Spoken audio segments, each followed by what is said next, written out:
صاحب استطاعت کا عورتوں سے یکسر قطع تعلق ہو جانا جائز نہیں۔ حضرت سمرہ رضی اللہ عنہ سے مروی ہے کہ رسول اللہ صلی اللہ علیہ وسلم نے عورتوں سے الگ تھلگ رہ کر زندگی گزارنے سے منع فرمایا ہے، اور قتادہ رضی اللہ عنہ نے یہ آیت تلاوت کی، اور بے شک ہم نے آپ سے پہلے رسول بھیجے اور انہیں بیویاں اور اولادیں بھی عطا کی۔ یہ روایت صحیح ہے۔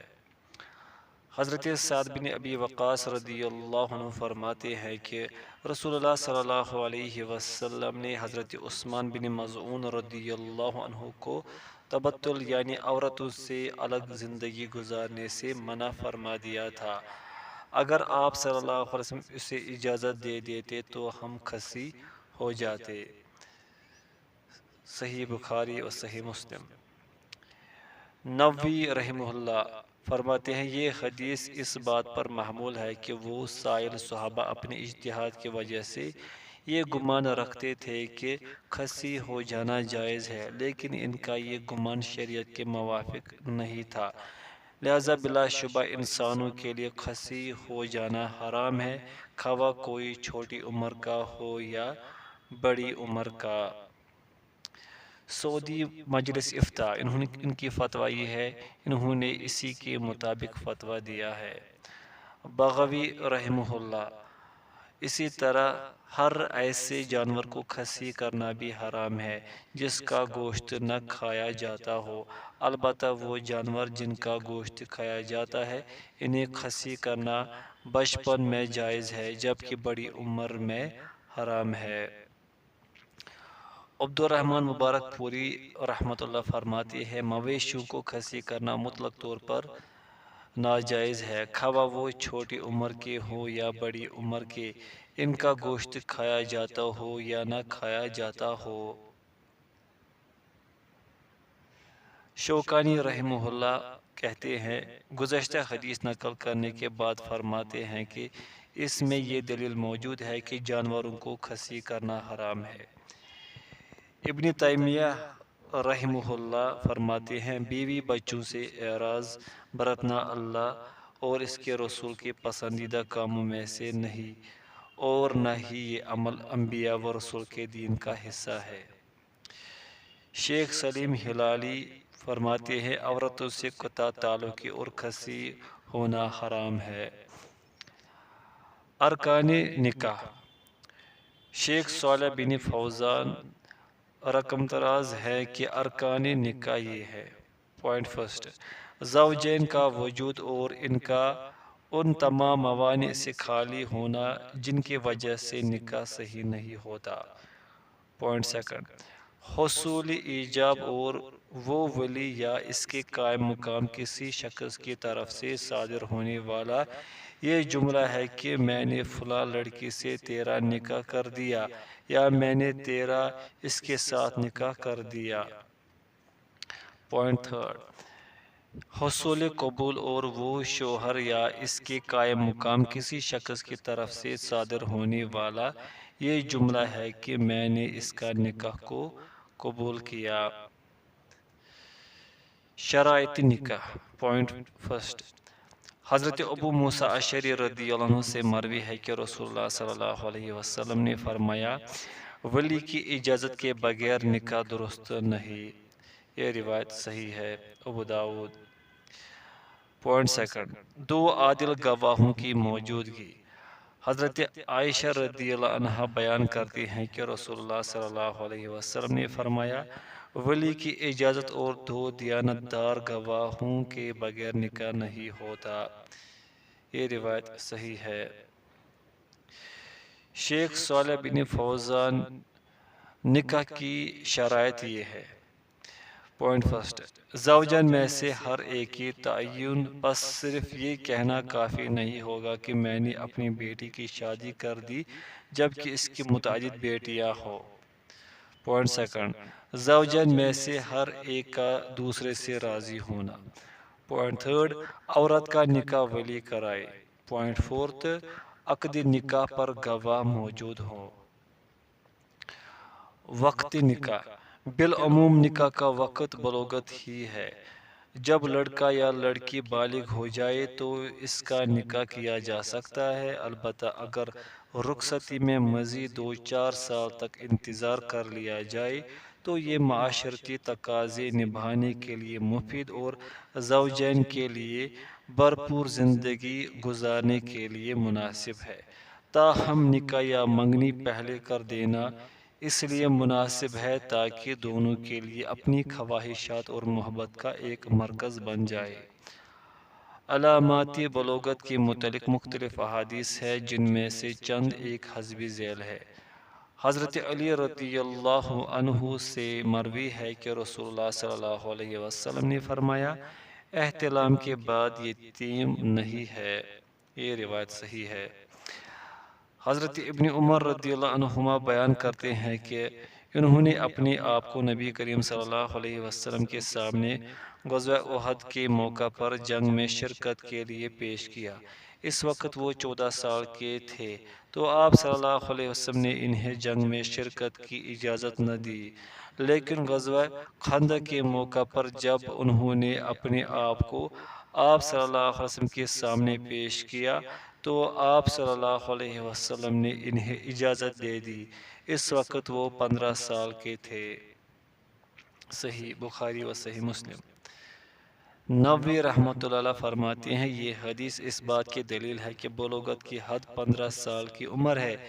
امام شافعی، امام اوزاعی، امام ابن وہب اور امام احمد رحمہ اللہ وغیرہ سب کا یہی مذہب ہے کہ عمر کے 15 سال مکمل ہونے پر انسان مکلف ہو جاتا ہے، اگرچہ اس سے احتلام نہ ہوا ہو۔ اس پر وجوبی عبادات وغیرہ کے تمام احکامات جاری ہو جائیں گے۔ حضرت عطیہ قرظی رضی اللہ عنہ بیان کرتے ہیں کہ میں بنو قریظہ کے قیدیوں میں سے تھا۔ صحابہ کرام رضی اللہ عنہم دیکھتے کہ جس کے زیر نابال اگے ہوتے اسے قتل کر دیا جاتا، اور جس کے بال نہ اگے ہوتے اسے قتل نہ کیا جاتا، اور میں ان میں سے تھا جن کے بال ابھی نہیں اگے تھے۔ یہ روایت صحیح ہے۔ مذکورہ بالا احادیث سے بلوغت کی مندرجہ ذیل علامات ثابت ہوتی ہے۔ پوائنٹ فرسٹ، احتلام۔ پوائنٹ سیکنڈ، 15 سال کی عمر۔ پوائنٹ تھرڈ، زیر ناف بال اگنا۔ یاد رہے کہ عورتوں کے لیے ان علامات کے ساتھ ساتھ ایک علامت ایام ماہواری کی ابتدا بھی ہے۔ شوکانی رحمۃ اللہ فرماتے ہیں، اس پر اجماع ہے کہ احتلام مع انزال بلوغت کی علامت ہے۔ ابو حنیفہ رحمہ اللہ فرماتے ہیں، لڑکا 18 سال کی عمر میں اور لڑکی 17 سال کی عمر میں بالغ ہوتی ہے۔ جمہور علماء کہتے ہیں لڑکا اور لڑکی دونوں 15 برس کی عمر میں بالغ ہوتے ہیں۔ جمہور فقہا کا کہنا ہے کہ زیر ناف بال اگنا بھی بلوغت کی علامت ہے۔ یہاں یہ بات ذہن نشین رہنی چاہیے کہ بلوغت کا وقت نکاح کے لیے اس لیے موزوں ہے کیونکہ یہی وہ وقت ہے جس سے اللہ تعالیٰ نے شرعی احکامات کے عملاً نفاذ کے لیے معیار بنایا ہے، اور اسی عمر میں عموماً لڑکے اور لڑکی میں جنسی شعور و جذبہ بیدار ہونا شروع ہوتا ہے۔ علاوہ ازیں اگر بلوغت سے قبل ہی نکاح کی ضرورت محسوس کی جائے تو یہ بھی جائز ہے، جیسے کہ قرآن میں متعلقہ عورتوں کی عدت کے متعلق ارشاد باری تعالیٰ ہے کہ ترجمہ، تمہاری عورتوں میں سے جو عورتیں حیض سے نا امید ہو گئی ہوں، اگر تمہیں شبہ ہو تو ان کی عدت 3 مہینے ہے، اور ان کی بھی جنہیں حیض آنا شروع ہی نہ ہوا ہو، اور حاملہ عورتوں کی عدت ان کے حمل کا وضع ہونا ہے۔ اس آیت میں محل شاہد اللہ تعالیٰ کا یہ فرمان ہے، واللائی لم یحضن، اور جنہیں ابھی حیض آنا شروع نہیں ہوا، یعنی اللہ تعالیٰ نے ان عورتوں کی عدت طلاق بیان فرمائی ہے جنہیں ابھی حیض آنا شروع ہی نہیں ہوا، اور ان سے مراد یقیناً چھوٹی عمر کی بچیاں ہیں جن کا سن بلوغت سے قبل ہی نکاح کر دیا گیا اور پھر انہیں طلاق دے دی گئی۔ ابن العربی رحمہ اللہ فرماتے ہیں کہ اللہ تعالیٰ کا یہ فرمان اور جنہیں ابھی حیض نہیں آیا اس بات کی دلیل ہے کہ آدمی اپنے چھوٹے نابالغ بچوں کی شادی کر سکتا ہے، کیونکہ اللہ تعالیٰ نے ایسی عورتوں کی عدت 3 ماہ مقرر فرمائی ہے جنہیں ابھی حیض آنا شروع ہی نہیں ہوا، اور عورت پر عدت صرف نکاح کے بعد ہی لاگو ہوتی ہے، لہذا اس سے یہ مسئلہ ثابت ہو جاتا ہے۔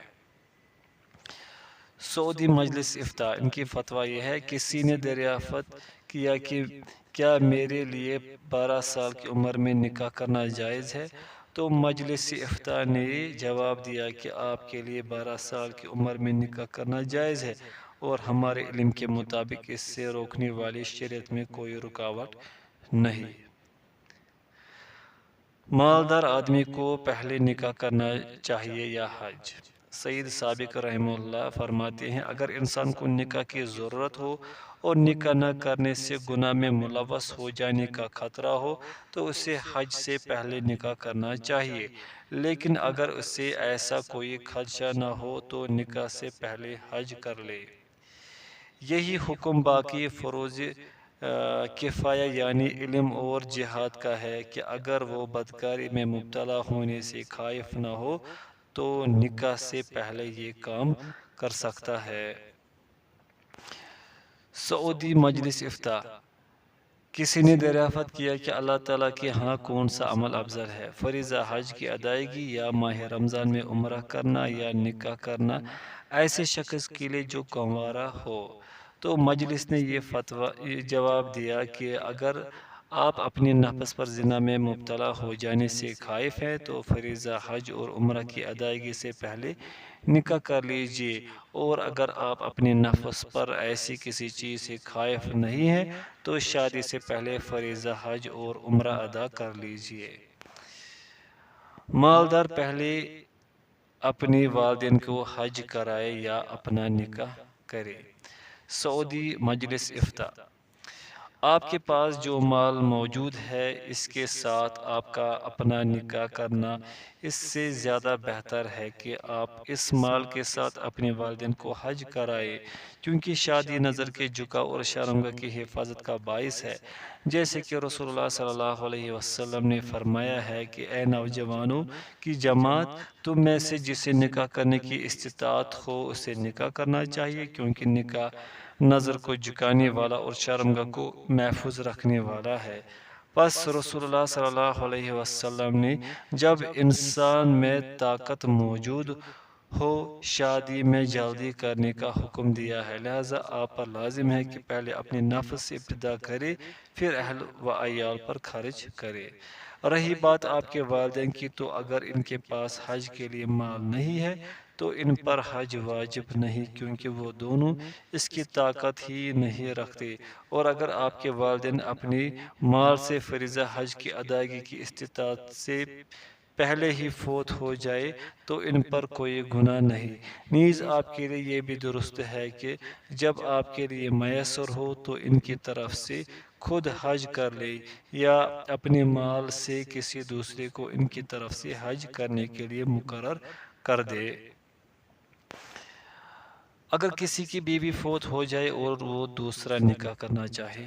سعودی مجلس افتاء، کسی نے دریافت کیا کہ جب کسی آدمی کی بیوی فوت ہو جائے اور وہ اس کی بہن سے شادی کرنا چاہے تو کیا اس پر دوسری شادی سے پہلی بیوی کی عدت گزارنا ضروری ہے؟ تو مجلس افتاء نے فتویٰ دیا ہے کہ جس شخص کی بیوی فوت ہو جائے اور وہ اس کی بہن سے نکاح کرنا چاہے تو اس کی ذمہ اس کی عدت کے بقدر انتظار کرنا لازم نہیں، کیونکہ اسے اس کی ضرورت ہی نہیں۔ ایک دوسرے سائل نے دریافت کیا کہ اگر کسی آدمی کی بیوی فوت ہو جائے تو کیا اس کے لیے بیوی کی وفات کے 1 ماہ یا اس سے کم یا اس سے زیادہ مدت میں شادی کر لینا جائز ہے؟ جبکہ اس مسئلے میں بعض ائمہ کا کہنا ہے کہ ایسے شخص کے لیے اس وقت تک شادی کرنا جائز نہیں جب تک اس عورت کی عدت 3 ماہ تک نہ پہنچ جائے۔ تو کیا یہ بات صحیح ہے یا نہیں؟ مجلس افتاء نے اس کا جواب یوں دیا، جب کسی آدمی کی بیوی فوت ہو جائے تو اس کے لیے جب چاہے دوسری شادی کرنا جائز ہے۔ اگر کسی عورت کا شوہر فوت ہو جائے یا اسے طلاق دے دے، اگر کسی عورت کا شوہر فوت ہو جائے، خواہ اس نے اس سے ہم بستری کی ہو یا نہ کی ہو، تو وہ اس کے وفات کے بعد 4 ماہ 10 دن عدت گزار کر دوسرا نکاح کر سکتی ہے، بشرطے کہ وہ حاملہ نہ ہو، کیونکہ اگر وہ حاملہ ہے تو وہ حمل وضع ہونے کے فوراً بعد نکاح کر سکتی ہے۔ اگر عورت کو اس کے شوہر نے طلاق دے دی ہے تو اگر اسے حیض آتا ہے تو وہ 3 مرتبہ ایام حیض گزارنے کے بعد دوسرا نکاح کر سکے گی، اور اگر اسے حیض نہیں آتا تو وہ 3 ماہ کا عرصہ گزار کر دوسرا نکاح کر سکتی ہے۔ یاد رہے کہ یہ حکم ایسی متعلقہ عورت کے لیے ہے جو حاملہ نہ ہو، اور اگر وہ حاملہ ہو تو واضح حمل کے فوراً بعد دوسرے نکاح کا استحقاق رکھتی ہے۔ اگر عورت کو اس کے شوہر نے تیسری طلاق دے دی، پھر وہ کسی اور سے اسی کے ساتھ گزر بسر کے ارادے سے نکاح کر لے، لیکن پھر کسی باہمی اختلاف کی وجہ سے وہ دوسرا شوہر بھی اسے طلاق دے دے، تو اگر وہ چاہے تو پہلے شوہر سے دوسرا نکاح کر سکتی ہے۔ اگر شوہر کی وفات یا شوہر کی طرف سے طلاق کے بعد پھر عورت کسی دوسرے آدمی سے یا پہلے شوہر سے ہی نکاح کی خواہش مند ہو تو اسے روکنا جائز نہیں۔ اگر کسی عورت کا شوہر لاپتہ ہو جائے تو 4 سال تک انتظار کرے، پھر شوہر کی وفات کی عدت یعنی 4 ماہ اور 10 دن تک عدت سوگ منا کر کسی دوسرے آدمی سے نکاح کر لے۔ مذکورہ بالا تمام مسائل کے دلائل حسب ذیل ہے۔ ترجمہ: تم میں سے جو لوگ فوت ہو جائے اور بیویاں چھوڑ جائے، وہ عورتیں اپنے آپ کو 4 مہینے اور 10 دن عدت میں رکھے، پھر جب مدت ختم کر لے تو جو اچھائی کے ساتھ وہ اپنے لیے کرے، اس میں تم پر کوئی گناہ نہیں، اور اللہ تعالیٰ تمہارے ہر عمل سے خبردار ہے۔ سورۃ البقرہ۔ ترجمہ: طلاق والی عورتیں اپنے آپ کو 3 حیض تک روکے رکھے۔ یہ طلاق 2 مرتبہ ہے، پھر یا تو اچھائی سے روکنا یا عمدگی کے ساتھ چھوڑ دینا ہے۔